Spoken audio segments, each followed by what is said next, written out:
মানুষ যখন সাফল্য অর্জন করে তখন তার মধ্যে জাগে অহংকার। আর এই সময় মানুষ সচরাচর একটা কথা ভুলে যায়, নত হতে। সে ভাবে যে আমি কারোর সামনে কেন নত হব। আর এটা এই কারণে হয় কারণ মানুষ এক গুরুত্বপূর্ণ কথা ভুলে যায়, যে এই সংসারে, এই জীবনে সে যা অর্জন করেছে নত হয়েই অর্জন করেছে।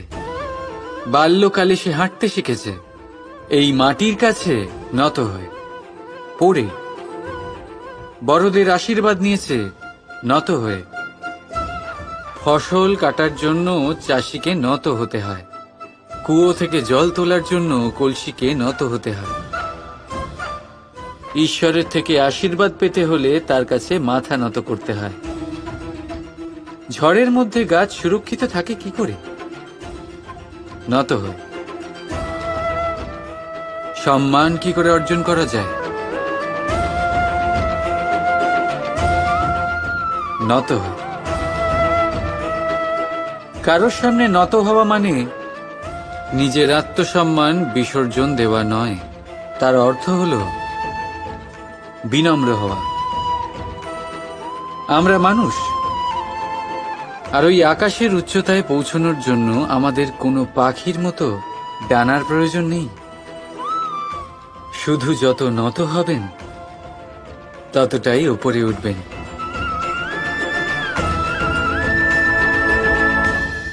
রাধা রাধা। পরীক্ষা এমন এক ব্যবস্থা যেখানে আমাকে, আপনাকে, সকলকে কখনো না কখনো অংশগ্রহণ করতেই হয়। মনে করুন নিজের বাল্যকাল। আপনি পরীক্ষা দিতে বসেছেন। তাদের মধ্যে কিছু বালক এমন হয় যারা সারা বছর পরিশ্রম করে, পড়াশোনা করে, মন দিয়ে পরীক্ষা দেয়।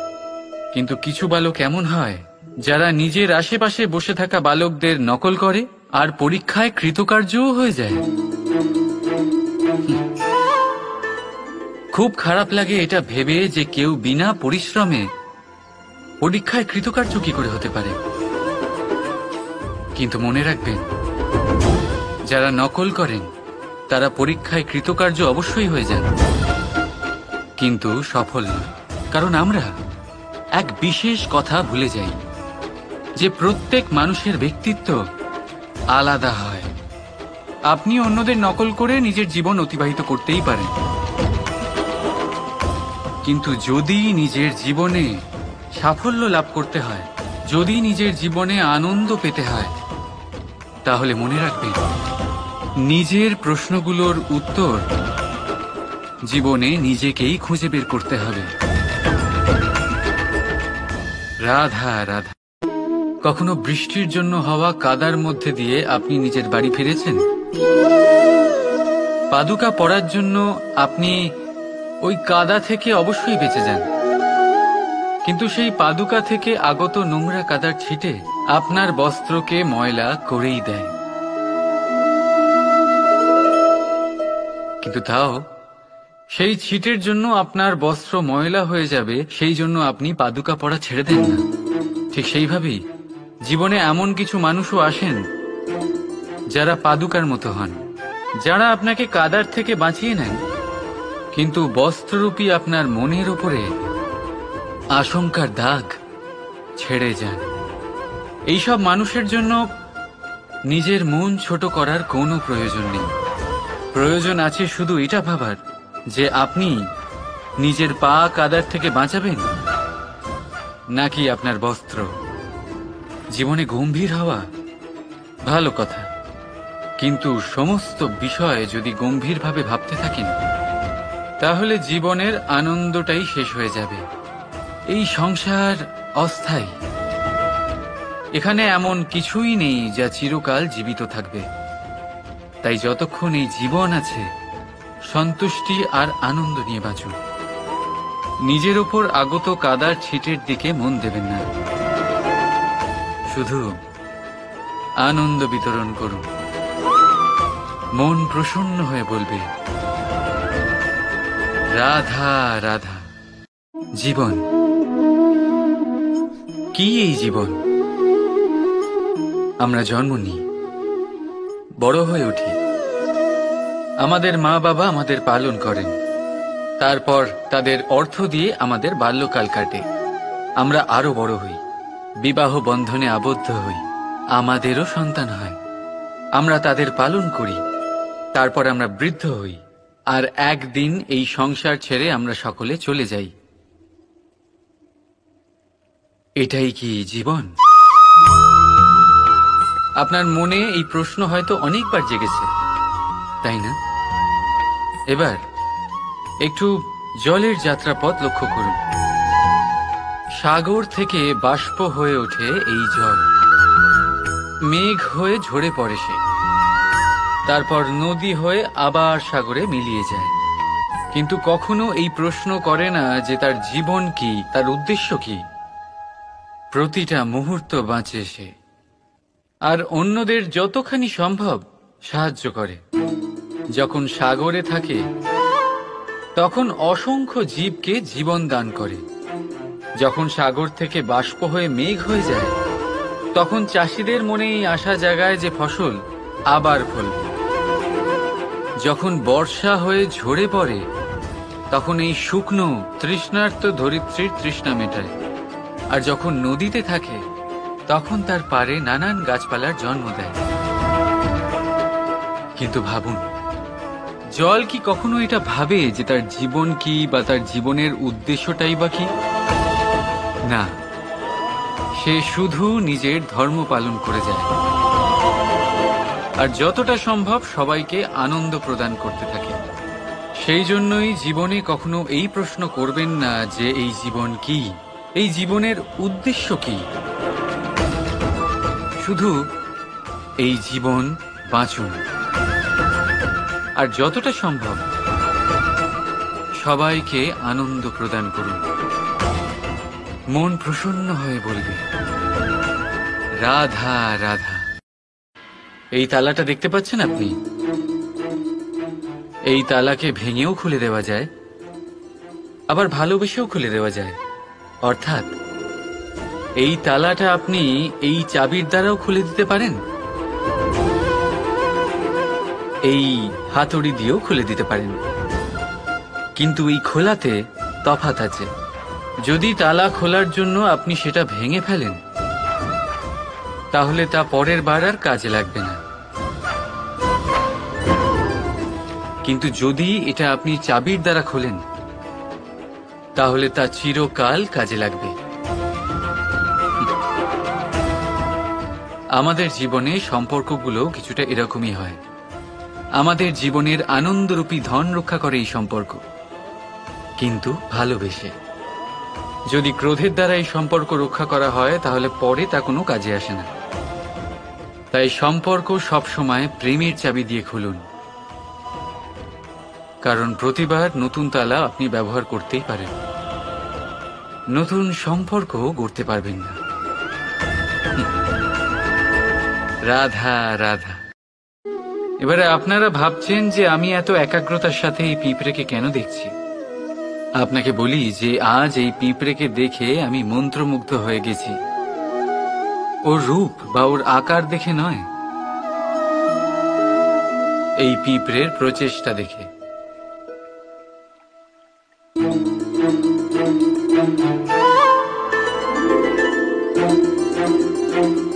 আপনি জানেন, অজস্র পরিশ্রমের পরেই পিঁপড়ে তার নিজের একটা ছোট বাড়ি বানাতে পারে, যা অন্য প্রাণীদের জন্য অত্যন্ত সহজ ব্যাপার। তাই পিঁপড়ের জন্য তার জীবনের সবচেয়ে বড় ঘটনা, সবচেয়ে বড় সাফল্য তার। ভবিষ্যতে এই পিঁপড়ে থাকুক বা না থাকুক, তাদের বানানো বাড়ি বহু বছর অবধি টিকে থাকে। জীবনে সাফল্যের সাথেও ঠিক এমনটাই ঘটে। আপনি একদিনে সাফল্য লাভ করতে পারবেন না, কিন্তু যদি আপনি প্রতিদিন চেষ্টা করতে থাকেন তবে একদিন আপনি অবশ্যই সাফল্য লাভ করবেন। মনে রাখবেন, ভাগ্যের দ্বার তাদের জন্য উন্মুক্ত হয় না যারা হার মেনে নেয়। ভাগ্য তার দ্বার তাদের জন্যই খোলে যারা বসে না থেকে প্রয়াস করে সেই দরজার কড়া নাড়াতে। তাই প্রয়াস করতে থাকুন। সাফল্য অবশ্যই একদিন না একদিন আপনার কাছে আসবেই। রাধা রাধা। সাগরে সেতু বাঁধার গল্প তো আপনারা নিশ্চয়ই শুনে থাকবেন। রামচন্দ্রের সেনাকে 100 যোজন সমুদ্র অতিক্রম করে লঙ্কায় আক্রমণ করতে হতো। সেতুকার নল আর নীল সেতু বাঁধার উপায় বের করল, কিন্তু প্রশ্ন ছিল সেতু বাঁধা কি করে হবে? সমুদ্র অত্যন্ত গভীর, কত পাথর দেওয়া হলে এই বিশাল সমুদ্র অতিক্রম করা সম্ভব হবে? তখন এক উপায় নির্ধারিত হল। পাথরের ওপর লেখা হলো রামের নাম, আর যখন সেই পাথরগুলোকে সাগরে ফেলা হলো সেগুলো ভাসতে লাগলো। এবারে কেউ বলবেন এটা রামচন্দ্রের নামের মহিমা, কেউ বলবেন এটা নারায়ণের কোনো জাদু, কিন্তু না, এটা রামচন্দ্রের সেই গুণ, ওনার ব্যক্তিত্বের সেই মহান দিক যা ওনার প্রতিনিধিত্ব করেছে। তাই সেই পাথরও সাগরে ভেসে ওঠে।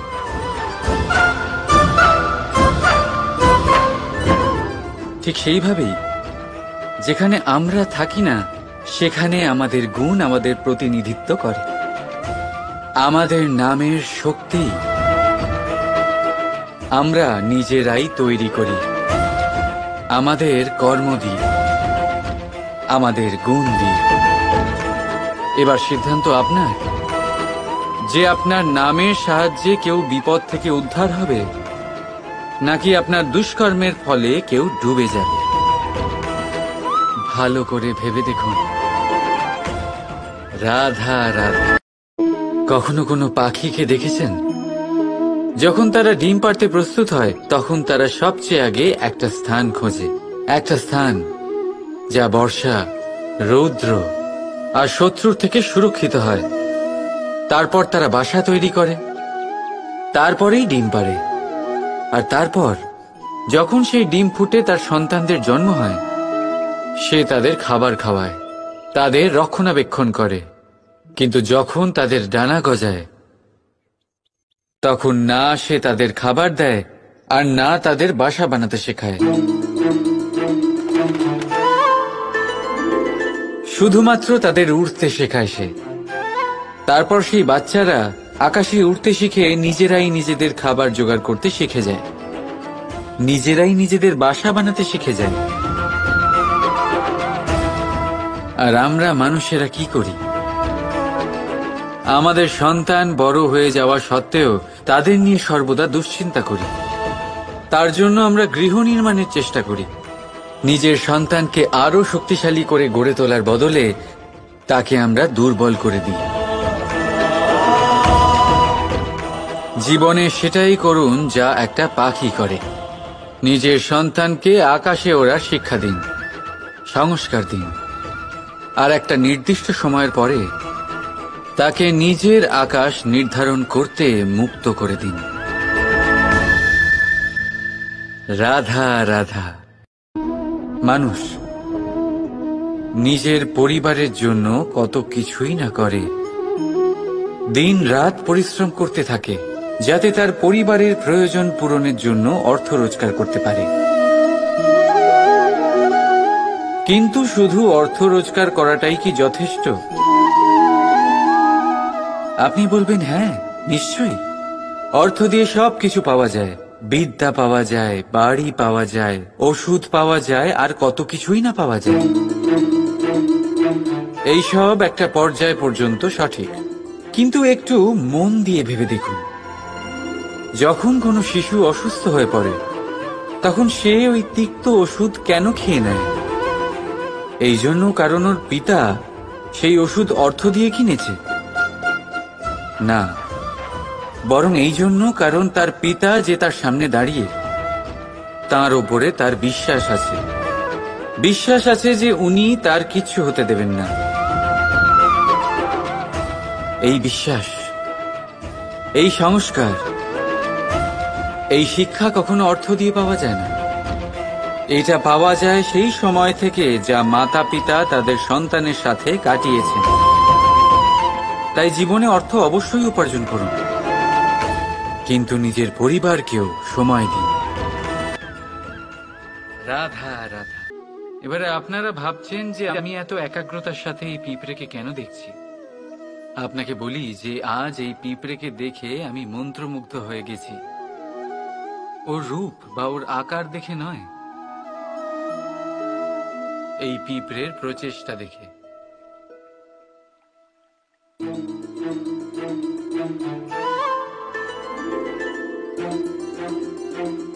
আপনি জানেন, অজস্র পরিশ্রমের পরেই পিঁপড়ে তার নিজের একটা ছোট বাড়ি বানাতে পারে, যা অন্য প্রাণীদের জন্য অত্যন্ত সহজ ব্যাপার। তাই পিঁপড়ের জন্য তার জীবনের সবচেয়ে বড় ঘটনা, সবচেয়ে বড় সাফল্য তার। ভবিষ্যতে এই পিঁপড়ে থাকুক বা না থাকুক, তাদের বানানো বাড়ি বহু বছর অবধি টিকে থাকে। জীবনে সাফল্যের সাথেও ঠিক এমনটাই ঘটে। আপনি একদিনে সাফল্য লাভ করতে পারবেন না, কিন্তু যদি আপনি প্রতিদিন চেষ্টা করতে থাকেন, তবে একদিন আপনি অবশ্যই সাফল্য লাভ করবেন। মনে রাখবেন, ভাগ্যের দ্বার তাদের জন্য উন্মুক্ত হয় না যারা হার মেনে নেয়। ভাগ্য তার দ্বার তাদের জন্যই খোলে যারা বসে না থেকে প্রয়াস করে সেই দরজার কড়া নাড়াতে। তাই প্রয়াস করতে থাকুন। সাফল্য অবশ্যই একদিন না একদিন আপনার কাছে আসবেই। রাধা রাধা। এই তালাটা দেখতে পাচ্ছেন আপনি? এই তালাকে ভেঙেও খুলে দেওয়া যায়, আবার ভালোবেসেও খুলে দেওয়া যায়। অর্থাৎ এই তালাটা আপনি এই চাবির দ্বারাও খুলে দিতে পারেন, এই হাতুড়ি দিয়েও খুলে দিতে পারেন। কিন্তু এই খোলাতে তফাৎ আছে। যদি তালা খোলার জন্য আপনি সেটা ভেঙে ফেলেন, তাহলে তা পরের বার আর কাজে লাগবে না।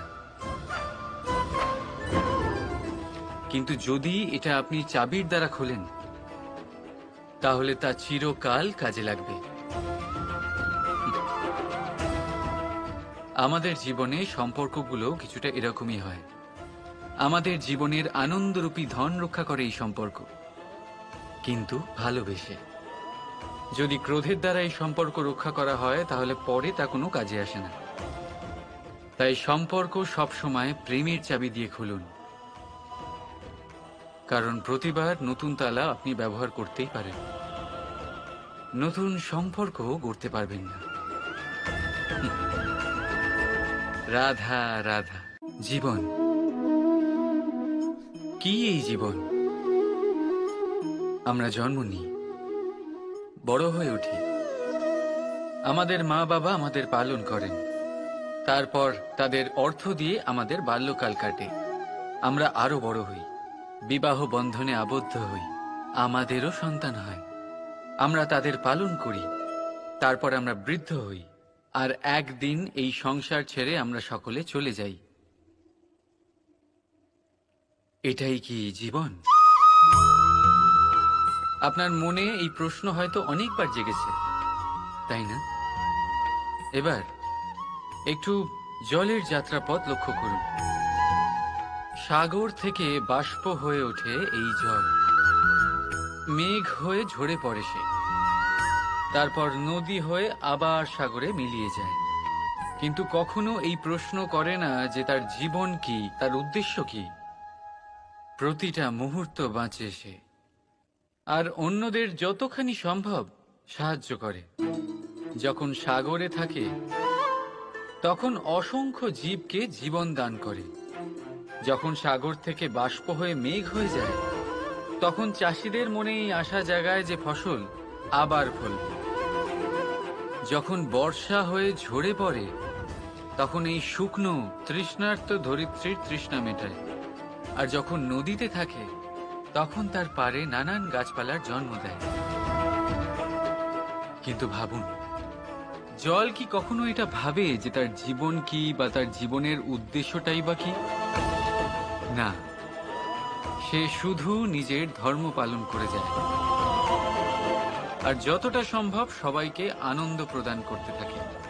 সেই জন্যই জীবনে কখনো এই প্রশ্ন করবেন না যে এই জীবন কি, এই জীবনের উদ্দেশ্য কি। শুধু এই জীবন বাঁচুন আর যতটা সম্ভব সবাইকে আনন্দ প্রদান করুন। মন প্রসন্ন হয়ে বলবে রাধা রাধা। কখনো বৃষ্টির জন্য হওয়া কাদার মধ্যে দিয়ে আপনি নিজের বাড়ি ফিরেছেন? পাদুকা পরার জন্য আপনি ওই কাদা থেকে অবশ্যই বেঁচে যান, কিন্তু সেই পাদুকা থেকে আগত নোংরা কাদার ছিটে আপনার বস্ত্রকে ময়লা করেই দেয়। কিন্তু তাও সেই ছিটের জন্য আপনার বস্ত্র ময়লা হয়ে যাবে, সেই জন্য আপনি পাদুকা পরা ছেড়ে দেন না। ঠিক সেইভাবেই জীবনে এমন কিছু মানুষও আসেন যারা পাদুকার মতো হন, যারা আপনাকে কাদার থেকে বাঁচিয়ে নেন, কিন্তু বস্ত্ররূপী আপনার মনের উপরে আশঙ্কার দাগ ছেড়ে যান। এইসব মানুষের জন্য নিজের মন ছোট করার কোনো প্রয়োজন নেই। প্রয়োজন আছে শুধু এটা ভাবার যে আপনি নিজের পা কাদার থেকে বাঁচাবেন নাকি আপনার বস্ত্র। জীবনে গম্ভীর হওয়া ভালো কথা, কিন্তু সমস্ত বিষয় যদি গম্ভীরভাবে ভাবতে থাকেন তাহলে জীবনের আনন্দটাই শেষ হয়ে যাবে। এই সংসার অস্থায়ী, এখানে এমন কিছুই নেই যা চিরকাল জীবিত থাকবে। তাই যতক্ষণ এই জীবন আছে সন্তুষ্টি আর আনন্দ নিয়ে বাঁচুন। নিজের ওপর আগত কাদার ছিটের দিকে মন দেবেন না, শুধু আনন্দ বিতরণ করুন। মন প্রসন্ন হয়ে বলবে রাধা রাধা। পরীক্ষা এমন এক ব্যবস্থা যেখানে আমাকে, আপনাকে, সকলকে কখনো না কখনো অংশগ্রহণ করতেই হয়। মনে করুন নিজের বাল্যকাল। আপনি পরীক্ষা দিতে বসেছেন। তাদের মধ্যে কিছু বালক এমন হয় যারা সারা বছর পরিশ্রম করে, পড়াশোনা করে, মন দিয়ে পরীক্ষা দেয়। কিন্তু কিছু বালক এমন হয় যারা নিজের আশেপাশে বসে থাকা বালকদের নকল করে আর পরীক্ষায় কৃতকার্যও হয়ে যায়। খুব খারাপ লাগে এটা ভেবে যে কেউ বিনা পরিশ্রমে পরীক্ষায় কৃতকার্য কি করে হতে পারে। কিন্তু মনে রাখবেন, যারা নকল করেন তারা পরীক্ষায় কৃতকার্য অবশ্যই হয়ে যান, কিন্তু সফল নয়। কারণ আমরা এক বিশেষ কথা ভুলে যাই যে প্রত্যেক মানুষের ব্যক্তিত্ব আলাদা হয়। আপনি অন্যদের নকল করে নিজের জীবন অতিবাহিত করতেই পারেন,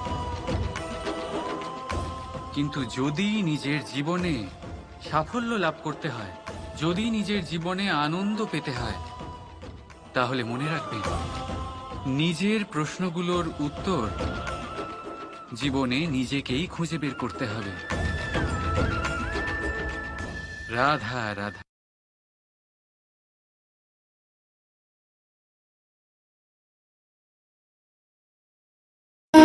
আমরা সবাই জীবনে সাফল্য লাভ করতে চাই। প্রত্যেক ব্যক্তি এটা চান যে নিজের কর্মক্ষেত্রে তিনি যেন সর্বশ্রেষ্ঠ হয়ে থাকেন। এবার আমাদের মধ্যে কেউ এটা মানুক বা না মানুক, আমরা সবাই এটা জানি, কোথাও না কোথাও নিজেদের মনে মনে আমরা এটা জানি যে আমরা সম্পূর্ণ নই, আর আমরা সবাই পূর্ণতা লাভ করতে চেষ্টা করি। এবার পূর্ণতা প্রাপ্তির এই যাত্রায় সাফল্য কিভাবে লাভ করা সম্ভব? কেউ বলবে নিরন্তর পরিশ্রম করতে থাকো, দৃঢ় নিষ্ঠার সাথে অগ্রসর হও, সাফল্য অবশ্যই লাভ করবে। হ্যাঁ, এটা সত্যি কথা, কিন্তু এই সব কিছু করার আগে একটা সিঁড়ি আছে, একটা শিক্ষা আছে যা জীবনযাপনের অংশ করে তোলা গুরুত্বপূর্ণ। আর সেটা হলো আপনার এটা বোঝা উচিত যে আপনি ঠিক কি ভুল করেন যার জন্য আপনি সাফল্য পর্যন্ত পৌঁছতেই পারেন না। আর এটা বোঝা প্রয়োজনীয় যে কিভাবে এই ভুল শুধরে নেওয়া সম্ভব। নিজের অন্তরে সেই সাহস জাগিয়ে তুলুন যার দ্বারা আপনি নিজের ভুল স্বীকার করতে পারবেন। সেই ধৈর্য জাগ্রত করুন যাতে যতই কঠিন হোক না কেন আপনি নিজের ভুল শুধরে নিতে পারবেন। তার সাথে পরিশ্রম করুন, দৃঢ় নিষ্ঠার সাথে সামনে এগিয়েও চলুন। সাফল্য অর্জন করতে খুব বেশি সময়ও লাগবে না। আসুন আমার সাথে ভালোবেসে বলুন, রাধা রাধা। ছোটবেলায় যখনই আমাদের মাখন খেতে ইচ্ছে করত তখন আমরা মাখন চুরি করে খেতাম। আমরা সকল বন্ধুরা একে অপরের পিঠে দাঁড়াতাম, মাখনের হাঁড়ি ভাঙতাম আর মাখন খেয়ে নিতাম। এটাকেই বলা হয় সংগঠনের শক্তি। এবার কি শুধুমাত্র সংগঠনই যথেষ্ট? আসুন দেখা যাক।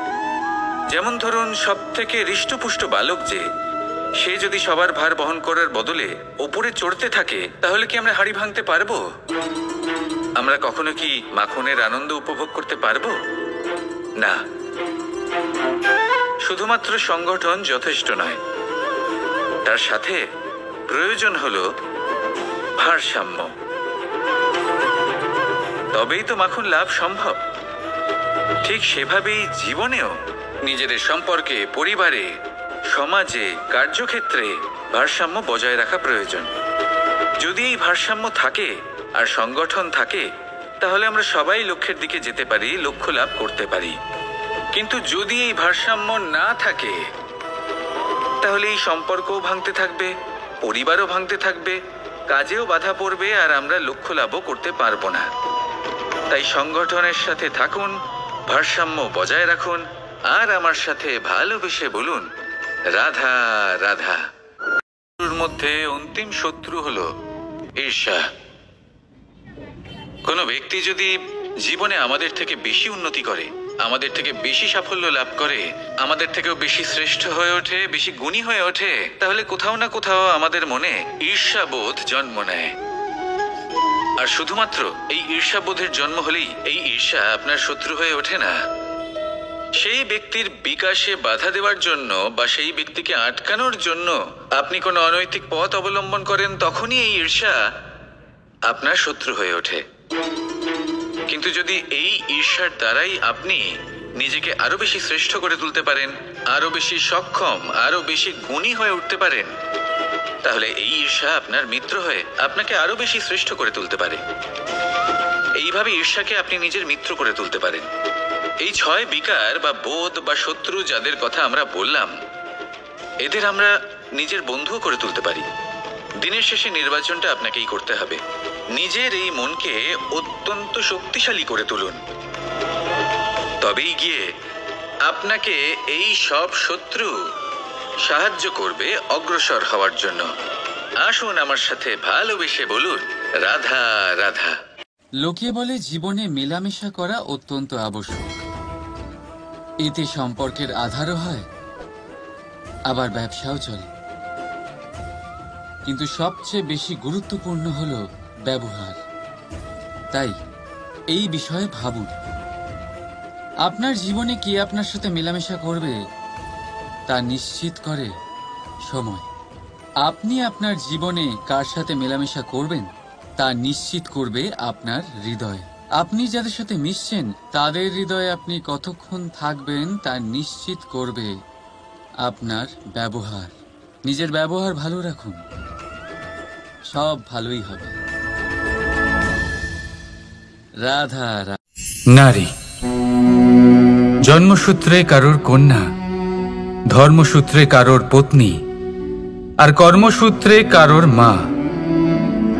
আমাদের মনে এই ছবি আঁকা রয়েছে একজন নারীকে নিয়ে, তাই না? একটা অতুলনীয় ভূমিকা রয়েছে নারীদের আমাদের জীবনে, আর নারী ছাড়া আমরা কিছুই নই।